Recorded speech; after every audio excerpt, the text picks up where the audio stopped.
বিএনপির স্থায়ী কমিটির সদস্য সালাউদ্দিন আহমেদ বলেছেন, রাষ্ট্রপতি ও প্রধানমন্ত্রীর ক্ষমতার ভারসাম্য আনতে বিএনপি প্রতিশ্রুতিবদ্ধ। সংস্কার প্রশ্নে জাতীয় ঐকমত্য কমিশনের সাথে বিএনপির প্রথম দফায় তৃতীয় দিনের বৈঠক চলাকালে দুপুরে গণমাধ্যমকে একথা জানান তিনি। সালাউদ্দিন বলেন, একই ব্যক্তির দলের প্রধানমন্ত্রী ও সংসদ নেতা হওয়ার বিষয়টি উন্মুক্ত রাখা উচিত বলে মনে করে বিএনপি। এছাড়া আজ বিচার বিভাগ, নির্বাচন ব্যবস্থা, জনপ্রশাসন ও দুদক নিয়ে বিএনপির আলোচনা হচ্ছে ঐকমত্য কমিশনে। সভার শুরুতে কমিশনের সহসভাপতি আলী রিয়াজ বলেন, 15টি দলের সাথে তাদের প্রাথমিক আলোচনা হয়েছে। মে মাসের দ্বিতীয় সপ্তাহ থেকে দলগুলোর সাথে দ্বিতীয় দফার আলোচনা শুরু হবে। এবং প্রধানমন্ত্রীর সাথে আলোচনা না করে স্বাধীনভাবে রাষ্ট্রপতি কি ফাংশন করতে পারবেন সেটা ডিটেইল করা থাকবে। সেটা অনেক বিষয়াদি থাকবে, এখন এই মুহূর্তে আমরা ডিসক্লোজ করছি না। সেটা ওনারা মোটামুটি অ্যাকসেপ্ট করেছেন বলে মনে হয়েছে।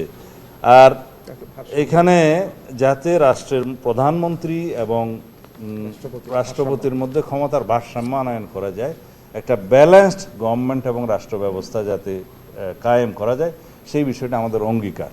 আমরা প্রথম পর্যায়ের আলোচনায় বেশ কিছু বিষয়ে লক্ষ্য করেছি যে বাংলাদেশ জাতীয়তাবাদী দলের সঙ্গে আমাদের ঐকমত্য কমিশনের পক্ষ থেকে এবং সংশ্লিষ্ট কমিশনগুলোর পক্ষ থেকে যে সমস্ত সুপারিশ দেওয়া হয়েছে, বেশ কিছু বিষয়ে সামঞ্জস্য আছে, বেশ কিছু বিষয়ে মত ভিন্নতাও আছে।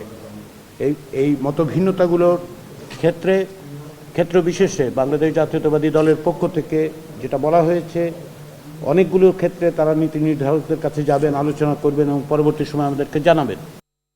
বান্ডেল থাকলে প্রতি সেনমানিতে টাকা বাঁচবে। বিকাশ সেনমানি বান্ডেল কিনে জিতুন প্রতি লেনদেনে।